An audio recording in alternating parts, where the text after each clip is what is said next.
warahmatullahi wabarakatuh. Perkenalkan, nama saya Nur Anisya Hamid dengan NIM 1051111010119. Baik, saya di sini akan menjelaskan edema dan dehidrasi. Yang pertama itu edema, yaitu meningkatnya volume cairan ekstraseluler dan ekstravaskuler, disertai dengan penimbunan cairan abnormal dalam sela-sela jaringan dan rongga serosa. Selanjutnya itu penyebab edema. Yang pertama yaitu tekanan hidrostatik meningkat, terus yang kedua yaitu tekanan osmotik menurun, yang ketiga yaitu obstruksi limfe, dan yang keempat yaitu retensi natrium. Baik, selanjutnya yaitu jenis-jenis edema. Yang pertama yaitu edema setempat, sering terjadi peningkatan permeabilitas kapiler yang disebabkan oleh radang, misalnya seperti reaksi alergi, gigitan atau sengatan serangga. Terus yang ketiga yaitu luka besar. Terus yang terakhir yaitu infeksi akibat terkena zat kimiawi. Baik, selanjutnya yaitu edema kardial. Sering terjadi karena tekanan vena meningkat yang diakibatkan sirkulasi darah terganggu karena payah jantung.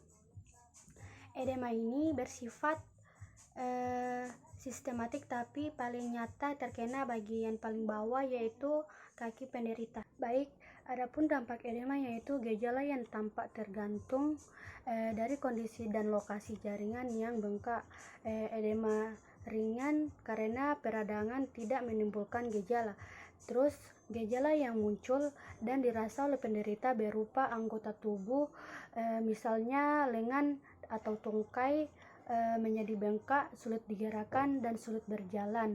Terus yang dampak edema selanjutnya yaitu kulit area edema menjadi kencang dan mengkilap, risiko gangguan integritas kulit, gatal dan tidak nyaman. Selanjutnya yaitu penanganan edema.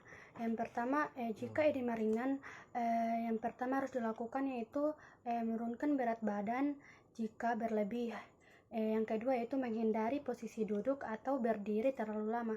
Terus yang ketiga yaitu mengganjal kaki ketika sedang berbaring. Terus yang keempat yaitu berolahraga secara teratur seperti berjalan atau berenang.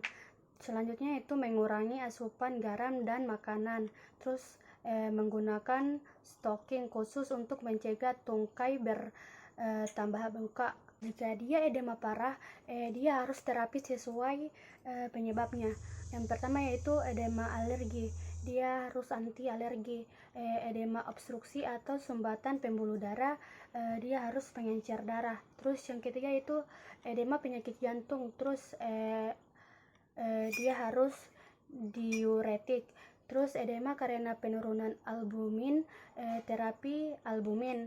Edema karena penyakit yang mendasari, dia harus terapi utama. Baik, selanjutnya kita masuk di materi dehidrasi. Dehidrasi adalah gangguan dalam keseimbangan cairan pada tubuh. Hal ini terjadi karena pengeluaran air lebih banyak daripada pemasukan. Gangguan kehilangan cairan dalam tubuh ini disertai dengan gangguan keseimbangan zat elektrolit tubuh. Selanjutnya yaitu jenis-jenis dehidrasi. Yang pertama yaitu dehidrasi isotonik, air yang hilang diikuti dengan elektrolit. Terus yang kedua yaitu dehidrasi hipotonik, kehilangan pelarut atau kehilangan cairan.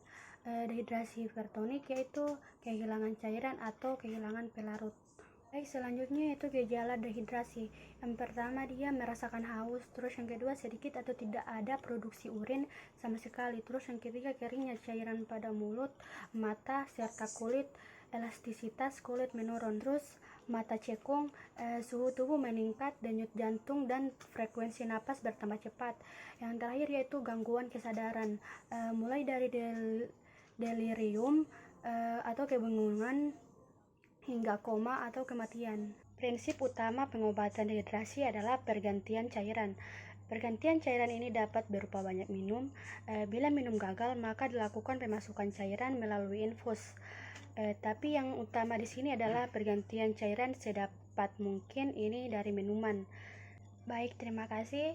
Itulah penjelasan tentang edema dan dehidrasi. Lebih dan kurangnya saya mohon maaf. Wabillahi taufik wal hidayah. Wassalamualaikum warahmatullahi wabarakatuh.